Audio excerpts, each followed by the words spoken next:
Hello, good morning mga kababayan at mga katiits. Ngayong araw na ito ay muli ko po kayong anyayahan tungkol po sa mga gold bars na nahukay.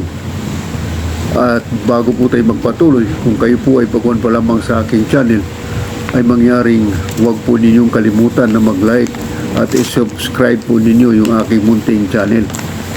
At gaya nga po ng ating pag-usapan ngayon, ay ito pong ginto nga mga gold bars na nahukay ay tumitimbang po ito ng mga 8 kilos or mahigit pa. Kaya napakalaking gold bars po ito. Kaya ito ay kasalukuyang tinitisting ngayon at inaasay ng ating mga kasama kung para ma-determine kung legit ba siya o totoo ba siya. Pero kayo po ang humusga sa inyong nakikita kung totoo ba ito. Pero para sa akin ay sasabihin ko sa inyo, ito po ay totoo. Ito nga po ngayon ay tinitisting at inaasay, binabarinahan po yan para makita yung loob. Pero kapag ito ay na barinahan na, nabutas na, malaman kung ano yung laman ng loob, ibig sabihin tunay. Pero inuulit ko po, ito po ay tunay sapagkat ay bagong hukay lang po ito. Pagka nahukay po kasi yung isang mga gold bar doon po sa pinagbaunan nito na ibinaon sa mga sundalong Hapon noong panahon ng digmaan. Ayan kasi mga kababayan ay totoo po yan.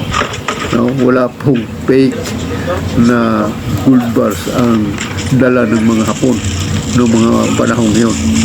No? Kaya pansinin po ninyo itong ginagawa ng ating mga kasama na binabarinahan po, tinitimbang at inilalapag dyan sa sahig. Kaya tingnan ninyo mabuti. Mayroon pa po siyang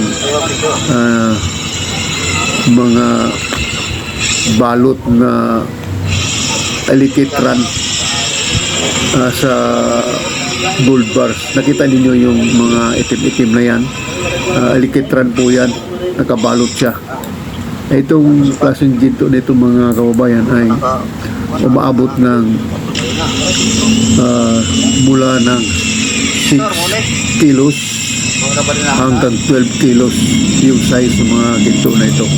Ay nakita nyo naman mga kapal, pagka inilagay po sa timbangan, nakita mo kaagad na mahalata mo yung bigat niya sapagkat kaagad umiikot ng mabilis ito pong lunghan ng timbangan. Ganun po mga kababayan, no? Kaya pagmasdan ninyong mabuti ito pong pag-test ngayon at inuulit ko po, kayo ang humusga, no? Ang gusto po lamang palabasin dito na makita ninyo no actual video footage na ito na kayo ay maniwala na talagang ito pong Yamashita Treasure na nahukay ngayon ay totoo. No? Totoo. Kasi mayroon pa tayo kasing mga kababayan na hanggang ngayon ay hindi pa po aware tungkol po sa mga treasure na yan. Ay palibhasa ay marahil ay hindi talaga nila alam na mayroon talagang treasure dito sa Pilipinas.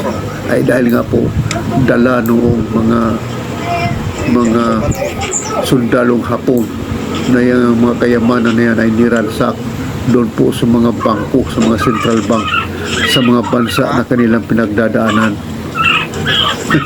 Yan po mga kababayan, no? Kaya medyo i-update natin uli ang ating history tungkol po sa Second World War sapagkat yung mga treasure nito ay doon po galing. Bagamat bago pa magkaroon ng Second World War, mayroon pong talagang ay mga dating treasure na ngayon Spanish treasure na ibinabaon dito sa ating bansa, pero hindi barita, no, hindi ganyan kada